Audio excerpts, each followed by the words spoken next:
क्या आपकी जिंदगी में कभी ऐसा मोड़ आया है जहां सब कुछ बदल गया हो? आज हम बात करेंगे एक ऐसे मर्डर केस की जिसने पूरी दुनिया को हैरान कर दिया।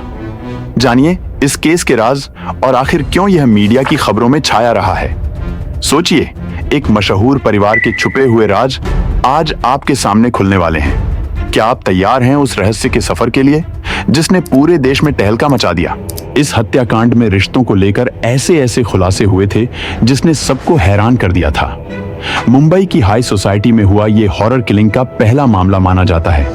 ये एक ऐसा मामला था जिसमें एक मां को अपनी बेटी का कत्ल सिर्फ इसलिए करना पड़ा क्योंकि उसकी बेटी जिस लड़की से प्यार कर बैठी थी वो रिश्ते में उसका सौतेला भाई था। नमस्कार दोस्तों, मेरा नाम है सैफ और आज की इस सच्ची कहानी में आपका स्वागत है जिसे देखने के बाद आपके होश उड़ जाएंगे। लेकिन उससे पहले इस वीडियो को बनाने में बहुत रिसर्च की गई है। अगर आप इस चैनल पर नए हैं तो वीडियो को लाइक और चैनल को सब्सक्राइब करना बिल्कुल भी ना भूलें। आइए जानते हैं। टाइटल्ड शीना बोरा मर्डर केस। शीना बोरा हत्याकांड देश के सबसे चर्चित मर्डर केस में से एक है। ये एक ऐसा हत्याकांड था जिसमें जानी मानी हस्ती इंद्राणी मुखर्जी और उनके पति रहे पीटर मुखर्जी का नाम सामने आया था। इस हत्याकांड में रिश्तों का वो पेंच था जिसमें फरेब, धोखा, झूठ से पैदा हुआ नाजायज रिश्ता और उस रिश्ते को छिपाने के लिए हुआ एक कत्ल था। 2012 में शीना अचानक गायब हो गई। शुरू में ही सब कुछ रहस्यमय था। परिवार में तनाव, परस्पर झगड़े और अनसुलझे सवाल। 2015 में जब पुलिस ने गहराई से जांच शुरू की तो कई ऐसे राज सामने आए जो दर्शकों के होश उड़ा देने वाले हैं। मुंबई स्थित मुंबई मेट्रो 1 में सहायक प्रबंधक के रूप में कार्यरत 25 वर्षीय भारतीय महिला शीना बोरा 24 अप्रैल 2012 को लापता हो गई थी। अगस्त 2015 में मुंबई पुलिस ने उसकी मां इंद्राणी मुखर्जी और उसकी मां के ड्राइवर श्यामवर पिंटूराम राय को कथित तौर पर उसका अपहरण करने, उसकी हत्या करने और बाद में उसकी लाश को जलाने के आरोप में गिरफ्तार किया था। नवंबर 2015 में उसके सौतेले पिता पीटर मुखर्जी को भी योजना में कथित भूमिका के लिए गिरफ्तार किया गया था। राय और इंद्राणी के पूर्व पति संजीव खन्ना ने कथित तौर पर अपराध कबूल कर लिया था, जबकि इंद्राणी और पीटर मुखर्जी ने सुझाव दिया था कि शीना बोरा जीवित है और संयुक्त राज्य अमेरिका में रह रही है। क्या उसकी मां इंद्राणी मुखर्जी का कहना ठीक था और इस बात में कितनी सच्चाई है? चलिए जानते हैं। शीना दास बोरा का जन्म 1987 में मेघालय के शिलांग में पोरी बोरा, जिसे बाद में इंद्राणी मुखर्जी के नाम से जाना गया, के घर हुआ था। कुछ महीने पहले ही उनकी मां की सिद्धार्थ दास से दोस्ती हुई थी और उन्हें समाज के सामने शीना के पिता के रूप में पेश किया गया था। हालांकि बाद में इंद्राणी मुखर्जी ने कहा कि उनकी गर्भावस्था उनके पिता उपेंद्र कुमार बोरा द्वारा 14 साल की उम्र में बलात्कार किए जाने का परिणाम थी और परिवार ने बलात्कार को गुप्त रखा था। पोरी और दास का एक बेटा हुआ जिसका नाम मिखाइल था। बाद में सिद्धार्थ दास ने कहा कि वे 3 साल तक एक साथ रहे थे और वह शीना और मिखाइल के पिता थे, लेकिन उन्होंने यह भी कहा कि उन्होंने कभी कानूनी रूप से शादी नहीं की थी।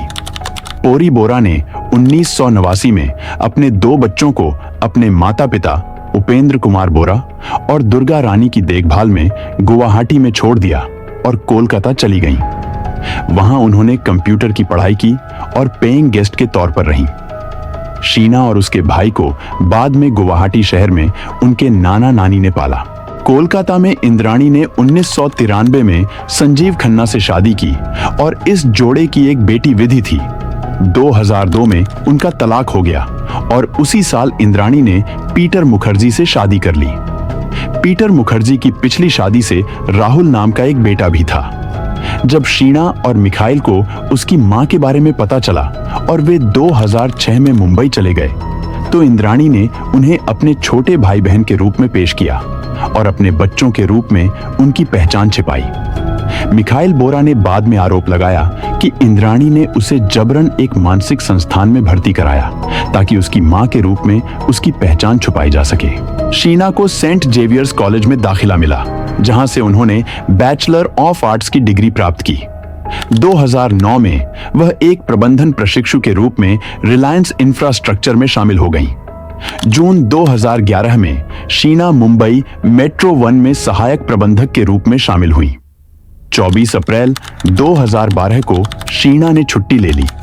उसी दिन राहुल मुखर्जी, शीना का सौतेला भाई जिसके साथ वह डेटिंग कर रही थी, को शीना के फोन से ब्रेकअप का एसएमएस संदेश मिला। उसकी मां इंद्राणी ने कहा कि शीना उच्च अध्ययन के लिए संयुक्त राज्य अमेरिका चली गई थी और इसलिए गुमशुदगी की पहली सूचना रिपोर्ट एफआईआर कभी दर्ज नहीं की गई थी। शीना को 24 अप्रैल 2012 के बाद कभी नहीं देखा गया। राहुल की ओर से बार बार अनुरोध किए जाने के बावजूद शीना के परिवार के किसी भी सदस्य ने गुमशुदगी की जांच शुरू करने के लिए पुलिस रिपोर्ट दर्ज नहीं कराई। राहुल 2 अलग अलग पुलिस विभागों में गया और खुद रिपोर्ट दर्ज कराने का प्रयास किया, लेकिन पुलिस ने उसकी रिपोर्ट स्वीकार करने से इनकार कर दिया। राहुल के आग्रह पर मुंबई पुलिस इंद्राणी के वर्ली स्थित आवास पर गई, जहां कर्मचारियों ने उन्हें बताया कि इंद्राणी भारत से बाहर है। वापस लौटने पर इंद्राणी वर्ली पुलिस स्टेशन गई और अधिकारियों को बताया कि राहुल शीना का पीछा करने की कोशिश कर रहा था और इसीलिए शीना उसे बताए बिना अमेरिका चली गई थी। राहुल ने बताया कि शीना को विदेश यात्रा के लिए अपने पासपोर्ट की जरूरत होगी, लेकिन वह इसे अपने साथ नहीं ले गई क्योंकि यह उसके पास ही रह गया था। लेकिन इंद्राणी ने कहा कि शीना ने नया पासपोर्ट जारी करवा लिया है। जाहिर तौर पर यह जांचने का कोई प्रयास नहीं किया गया कि क्या वास्तव में नया पासपोर्ट जारी किए जाने का कोई रिकॉर्ड है। इसके बाद राहुल अपनी मां के पास रहने के लिए देहरादून चले गए। इंद्राणी की गिरफ्तारी से 4 महीने पहले मुंबई पुलिस ने उसकी निगरानी शुरू कर दी थी। एक गुप्त सूचना के बाद निगरानी शुरू की गई थी। इंद्राणी के ड्राइवर श्यामवर पिंटूराम राय को 21 अगस्त 2015 को अवैध हथियार रखने के आरोप में गिरफ्तार किया गया था और आरोप है कि पूछताछ के दौरान उसने शीना की हत्या के बारे में जानकारी दी थी। 26 अगस्त 2015 को शीना के भाई मिखाइल ने खुलासा किया कि वह इंद्राणी की बहन नहीं बल्कि बेटी है। मुंबई पुलिस द्वारा दर्ज की गई एफआईआर का हवाला देते हुए हिंदुस्तान टाइम्स ने बताया कि राय ने पुलिस को हत्या का विस्तृत विवरण दिया था। राय ने आरोप लगाया कि इंद्राणी ने इसकी योजना बनाई थी और अपने पूर्व पति संजीव खन्ना के साथ इस पर चर्चा की थी। उन्होंने आरोप लगाया कि इंद्राणी ने हत्या से एक शाम पहले शव को फेंकने के लिए संभावित क्षेत्र का सर्वेक्षण किया था। 24 अप्रैल 2012 को खन्ना मुंबई के लिए रवाना हुए और वर्ली के होटल हिल टॉप में ठहरे। राय ने आरोप लगाया कि इंद्राणी ने शीना के अपहरण और उसके शरीर को ठिकाने लगाने के लिए एक ओपल कोर्सा किराए पर ली थी। उन्होंने दावा किया कि इंद्राणी ने पहले शीना को 24 अप्रैल 2012 की शाम को मिलने के लिए कहा था और अनिच्छा से वह सहमत हो गई थी। 24 अप्रैल 2012 को लगभग 6 बजे उन्होंने कहा, इंद्राणी अपने पूर्व पति के साथ वर्ली में अपने होटल में मिली। 1 घंटे बाद जब राहुल मुखर्जी ने शीना को बांद्रा में लिंकिंग रोड पर नेशनल कॉलेज के पास छोड़ा तो इंद्राणी, खन्ना और ड्राइवर राय उससे मिलने के लिए वहां मौजूद थे। राय ने बताया कि इंद्राणी उसके बगल में बैठी थी जबकि शीना खन्ना के साथ पीछे की सीट पर थी। उन्होंने कहा कि वे उसे बांद्रा की एक गली में ले गए और खन्ना ने उसका गला घोंट दिया। पुलिस ने दावा किया कि हत्या के बाद शीना के शव को वर्ली स्थित इंद्राणी के घर ले जाया गया, जहां उसे एक बैग में डालकर कार की डिक्की में रख दिया गया। राय ने आरोप लगाया कि बाद में खन्ना अपने होटल के लिए निकल गया जबकि इंद्राणी घर पर ही रही और राय कार के अंदर सो गया और शव को डिक्की में रख दिया। उन्होंने कहा कि 25 अप्रैल 2012 की सुबह तीनों लोग रायगढ़ के पेन तहसील के गगोड़े गांव में चले गए। पुलिस जांच की आशंका के चलते उन्होंने शीना के शव को डिक्की में रखने के बजाय पीछे की सीट पर इंद्राणी और खन्ना के बीच में इस तरह रखा जैसे वे सो रहे हों।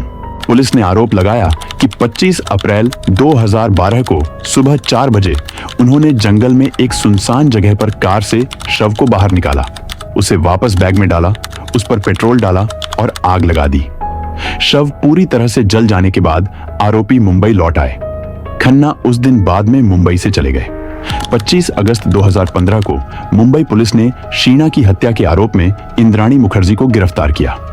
इंद्राणी पर भारतीय दंड संहिता की धाराओं 302 हत्या, 201 साक्ष्य नष्ट करना या झूठे बयान देना, 363 अपहरण और 34 सामान्य इरादा के तहत आरोप लगाए गए और उन्हें बांद्रा मेट्रोपॉलिटन मजिस्ट्रेट अदालत में ले जाया गया, जिसने उन्हें पुलिस हिरासत में भेज दिया। 26 अगस्त 2015 को इंद्राणी के पूर्व पति संजीव को भी कोलकाता में गिरफ्तार किया गया और उसी मामले में भारतीय दंड संहिता की धाराओं 364 अपहरण, 302 हत्या, 201 साक्ष्य मिटाने और 120 भी षड्यंत्र के तहत आरोप लगाए गए। संजीव ने कथित तौर पर आरोपित अपराधों को कबूल कर लिया। पीटर मुखर्जी को 19 नवंबर 2015 को शीना बोरा की हत्या से संबंधित आरोपों में गिरफ्तार किया गया था और उन पर सिंगापुर में शीना बोरा के नाम पर एक बैंक खाते में कंपनी के धन को जमा करने का भी आरोप लगाया गया था। राय पुलिस को रायगढ़ में एक स्थान पर ले गए, जहां उन्होंने कहा कि शव को जला दिया गया था और उसका निपटान किया गया था और वहां हड्डियों, खोपड़ी और दांतों के कुछ जले हुए अवशेष पाए गए थे। जांचकर्ता दांतों से डीएनए निकालने में असमर्थ थे, लेकिन फीमर के एक टुकड़े के साथ सफल रहे। सितंबर 2015 में फीमर डीएनए को इंद्राणी मुखर्जी के डीएनए प्रोफाइल से बहुत हद तक मेल खाने की सूचना मिली, जिससे पुष्टि हुई कि फीमर इंद्राणी की जैविक संतान शीना बोरा का था। शीना और मिखाइल के पितृत्व का निर्धारण करने के लिए परीक्षण अभी तक पूरा नहीं हुआ था। कुछ हफ्ते बाद मई 2012 में एकत्र किए गए अन्य नमूनों का मिलान नहीं होने की सूचना मिली। यह बताया गया कि नमूनों के दूसरे सेट के लिए सही सबूत खो गए होंगे, इसलिए जो नमूने मेल नहीं खाते थे वे किसी अन्य स्रोत से हो सकते हैं। शीना बोरा हत्याकांड का खुलासा होने से पहले तक इंद्राणी मुखर्जी देश की जानी मानी मीडिया हस्ती थी, करोड़ों रुपयों की मालकिन थी और देश में प्राइवेट टीवी चैनलों को कामयाब बनाने वाले धुरंधरों में से एक पीटर मुखर्जी की पत्नी थी। पीटर मुखर्जी वही शख्स थे जिनकी अगुवाई में स्टार इंडिया देश में स्टार की तरह चमक उठा। इंद्राणी पीटर की दूसरी पत्नी थी, जबकि इंद्राणी की ये तीसरी शादी थी। 2022 में बॉम्बे हाई कोर्ट ने 6 साल तक अंडर ट्रायल रहने के बाद इंद्राणी को जमानत दे दी और कहा कि अभियोजन पक्ष के 237 गवाहों में से 185 गवाहों की अभी भी जांच होनी बाकी है और जल्द ही मुकदमा पूरा होने का कोई संकेत नहीं है। आज भी शीना बोरा हत्या केस पर कोर्ट में वाद विवाद चल रहे हैं। जनता में इस केस के प्रति जिज्ञासा और रोष बना हुआ है और यह केस आने वाले दिनों में भी चर्चा का केंद्र बना रहेगा। आपके हिसाब से इस केस के पीछे का असली मोटिव क्या हो सकता है? पारिवारिक झगड़ा, धन और सत्ता या कुछ और? अगर आपको ये वीडियो पसंद आई हो तो कृपया लाइक करें, कमेंट में अपनी राय बताएं और ऐसे ही और केसों की जानकारी के लिए चैनल को सब्सक्राइब करें। आपकी हर प्रतिक्रिया हमें बेहतर कंटेंट बनाने में मदद करेगी। धन्यवाद और मिलते हैं अगली वीडियो में एक और हैरत अंगेज केस के साथ। आज की कहानी कैसी लगी दोस्तों? कमेंट बॉक्स में जरूर बताना। मिलते हैं अगली वीडियो में, तब तक के लिए धन्यवाद।